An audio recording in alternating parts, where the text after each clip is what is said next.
Welcome to today's Triple Z. The Triple Z podcast is a daily program that you can use to help you fall asleep each night. Just turn down the volume, lay back, relax, and enjoy as you fall asleep. The War of the Worlds is a science fiction novel written by H.G. Wells, first published in 1898. It is one of Wells' most famous works and is considered a classic of the science fiction genre. The story is about an alien invasion of Earth by Martians, and it has been adapted into various forms of media over the years, including movies, radio broadcasts, and television shows. It is not only a thrilling science fiction adventure, but also a commentary on the vulnerability of human civilization and the dangers of unchecked technological advancement. It explores themes of survival, the unpredictability of the natural world, and the clash between different species. If you enjoy our program, please be sure to write us a review on your podcast platform and share us with a friend. You both might sleep just a little better at night. Our website is Z, that's 3z's.media. You can also like and share our content on Facebook or our Instagram account ZZZ Media Podcast. Music for today's episode was provided by the Gaia Symphony. 9. Wreckage. And now comes the strangest thing in my story. Yet, perhaps, it is not altogether strange. I remember, clearly and coldly and vividly, all that I did that day until the time that I stood weeping and praising God upon the summit of Primrose Hill.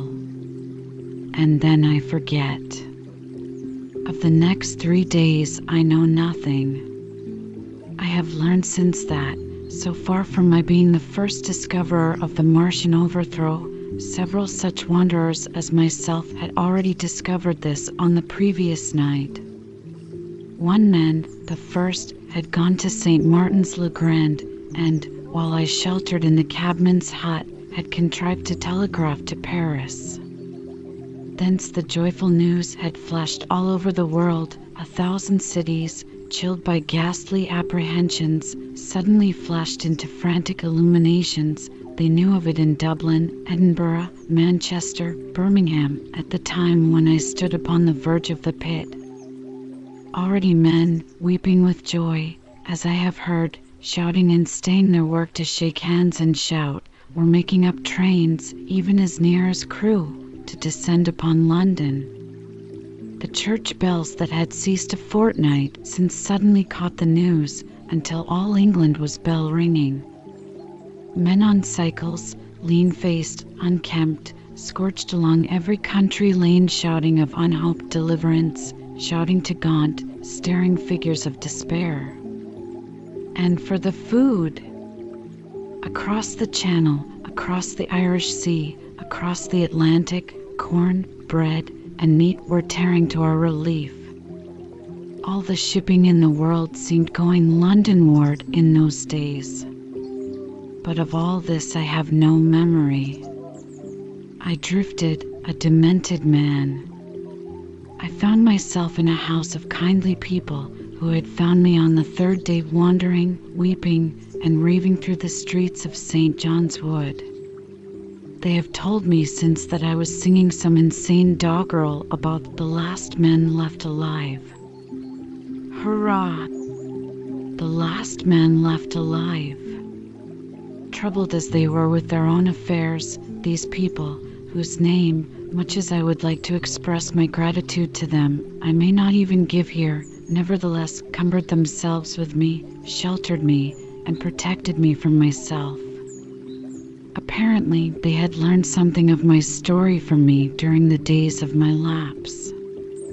Very gently, when my mind was assured again, did they break to me what they had learned of the fate of Leatherhead.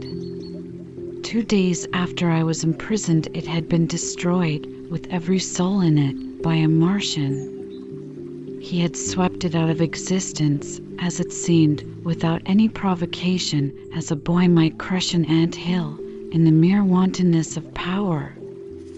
I was a lonely man, and they were very kind to me. I was a lonely man and a sad one, and they bore with me. I remained with them 4 days after my recovery. All that time I felt a growing craving to look once more on whatever remained of the little life that seemed so happy and bright in my past. It was a mere hopeless desire to feast upon my misery. They dissuaded me. They did all they could to divert me from this morbidity. But at last I could resist the impulse no longer, and, promising faithfully to return to them, and parting, as I will confess, from these 4-day friends with tears, I went out again into the streets that had lately been so dark and strange and empty. Already they were busy with returning people. In places even there were shops open, and I saw a drinking fountain running water. I remember how mockingly bright the day seemed as I went back on my melancholy pilgrimage to the little house at Woking, how busy the streets and vivid the moving life about me.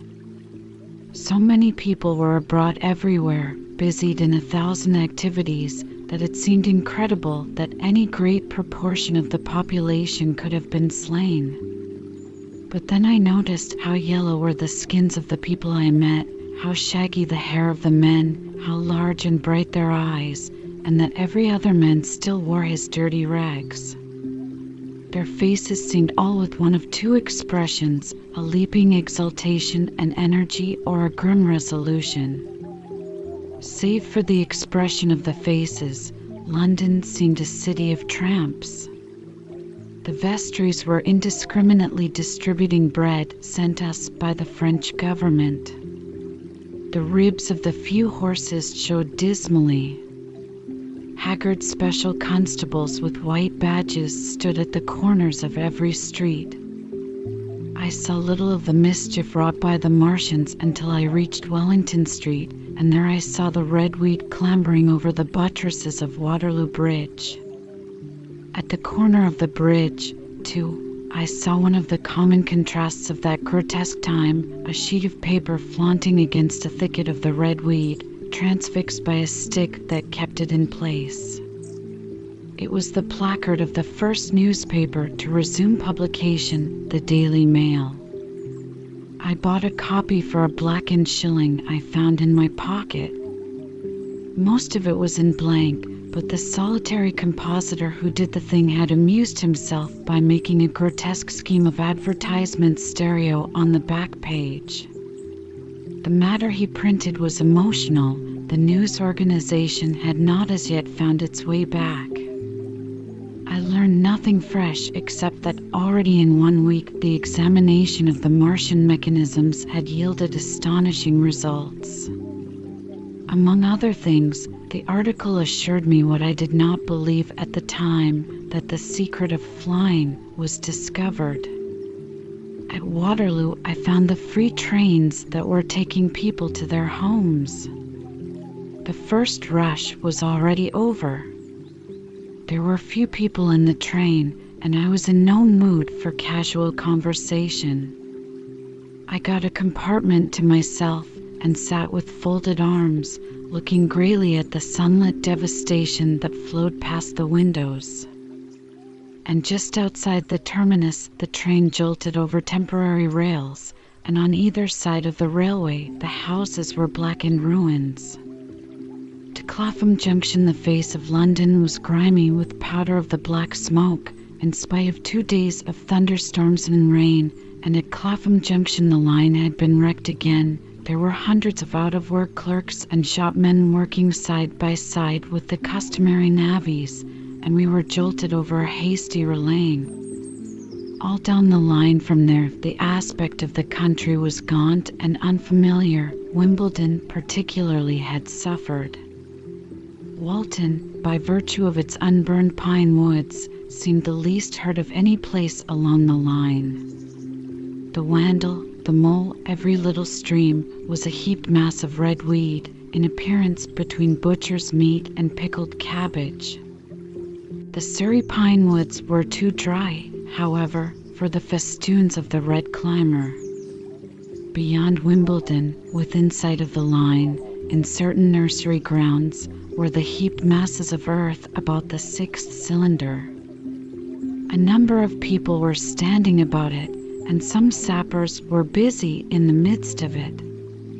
Over it flaunted a Union Jack, flapping cheerfully in the morning breeze. The nursery grounds were everywhere crimson with the weed, a wide expanse of livid color cut with purple shadows and very painful to the eye. One's gaze went with infinite relief from the scorched grays and sullen reds of the foreground to the blue-green softness of the eastward hills. The line on the London side of Woking Station was still undergoing repair, so I descended at Byfleet Station and took the road to Maybury, past the place where I and the artilleryman had talked to the hussars, and on by the spot where the Martian had appeared to me in the thunderstorm. Here, moved by curiosity, I turned aside to find, among a tangle of red fronds, the warped and broken dog cart with the whitened bones of the horse scattered and gnawed. For a time I stood regarding these vestiges. Then I returned through the pine wood, neck-high with redweed here and there, to find the landlord of the spotted dog had already found burial, and so came home past the College Arms. A man standing at an open cottage door greeted me by name as I passed. I looked at my house with a quick flash of hope that faded immediately. The door had been forced, it was unfast, and was opening slowly as I approached. It slammed again. The curtains of my study fluttered out of the open window from which I and the artilleryman had watched the dawn. No one had closed it since. The smashed bushes were just as I had left them nearly 4 weeks ago. I stumbled into the hall, and the house felt empty.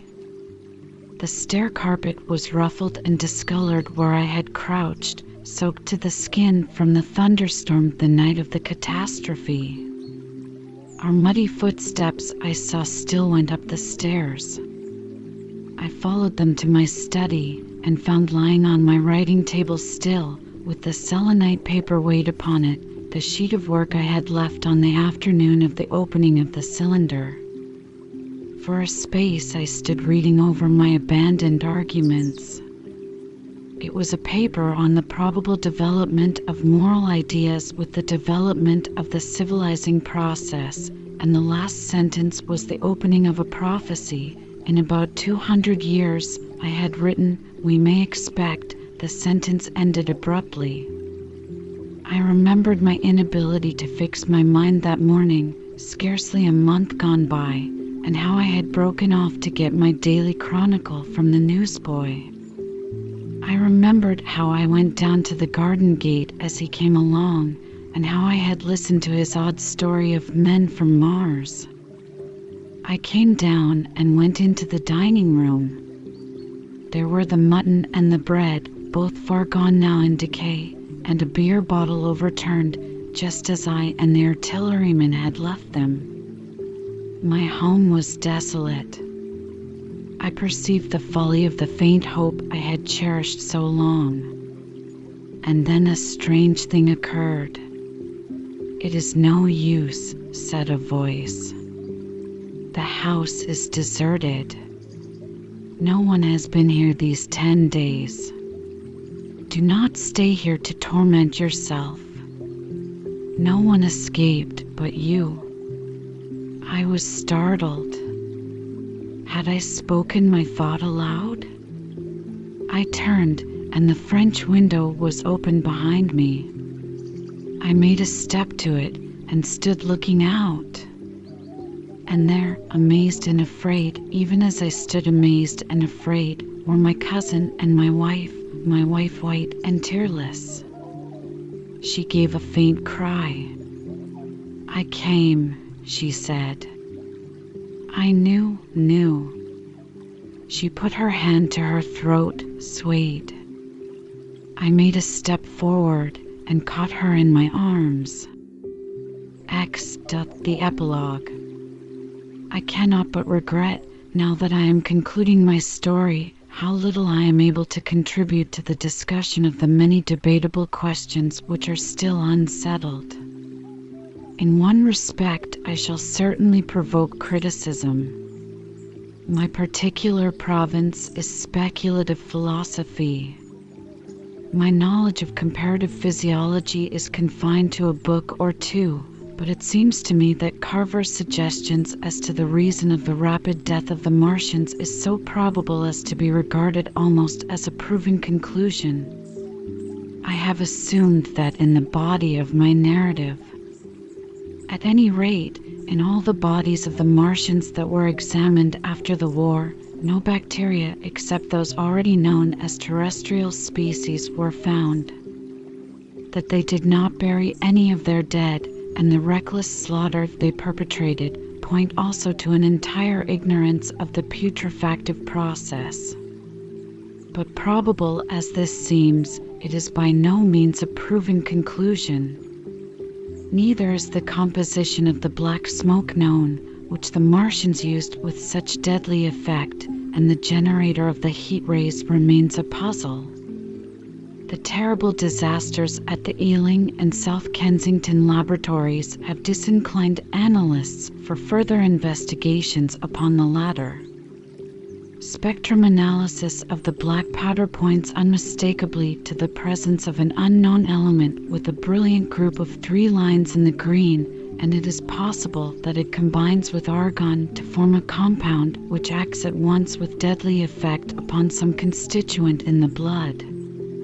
But such unproven speculations will scarcely be of interest to the general reader to whom this story is addressed. None of the brown scum that drifted down the Thames after the destruction of Shepperton was examined at the time, and now none is forthcoming. The results of an anatomical examination of the Martians, so far as the prowling dogs had left such an examination possible, I have already given. But everyone is familiar with the magnificent and almost complete specimen in spirits at the Natural History Museum and the countless drawings that have been made from it, and beyond that the interest of their physiology and structure is purely scientific. A question of graver and universal interest is the possibility of another attack from the Martians. I do not think that nearly enough attention is being given to this aspect of the matter. At present the planet Mars is in conjunction, but with every return to opposition I, for one, anticipate a renewal of their adventure. In any case, we should be prepared. It seems to me that it should be possible to define the position of the gun from which the shots are discharged, to keep a sustained watch upon this part of the planet, and to anticipate the arrival of the next attack. In that case, the cylinder might be destroyed with dynamite or artillery before it was sufficiently cool for the Martians to emerge, or they might be butchered by means of guns so soon as the screw opened. It seems to me that they have lost a vast advantage in the failure of their first surprise. Possibly they see it in the same light. Lessing has advanced excellent reasons for supposing that the Martians have actually succeeded in effecting a landing on the planet Venus. 7 months ago now, Venus and Mars were in alignment with the Sun, that is to say, Mars was in opposition from the point of view of an observer on Venus. Subsequently, a peculiar luminous and sinuous marking appeared on the unillumined half of the inner planet, and almost simultaneously a faint dark mark of a similar sinuous character was detected upon a photograph of the Martian disk. One needs to see the drawings of these appearances in order to appreciate fully their remarkable resemblance in character. At any rate, whether we expect another invasion or not, our views of the human future must be greatly modified by these events. We have learned now that we cannot regard this planet as being fenced in and a secure abiding place for man, We can never anticipate the unseen good or evil that may come upon us suddenly out of space. It may be that in the larger design of the universe, this invasion from Mars is not without its ultimate benefit for men. It has robbed us of that serene confidence in the future which is the most fruitful source of decadence. The gifts to human science it has brought are enormous, and it has done much to promote the conception of the commonweal of mankind. It may be that across the immensity of space the Martians have watched the fate of these pioneers of theirs and learned their lesson, and that on the planet Venus they have found a secure settlement.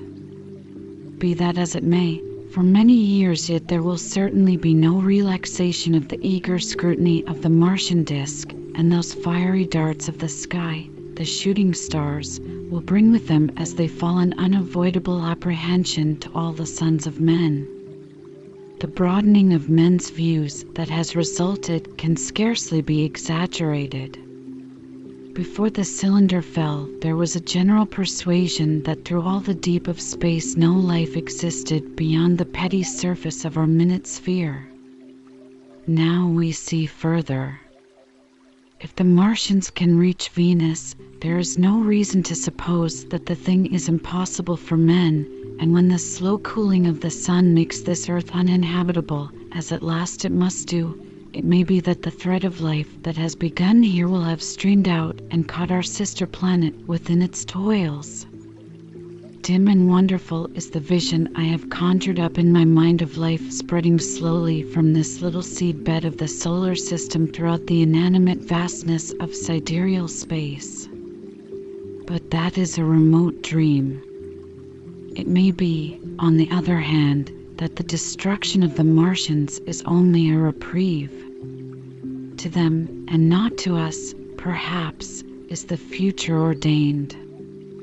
I must confess the stress and danger of the time have left an abiding sense of doubt and insecurity in my mind.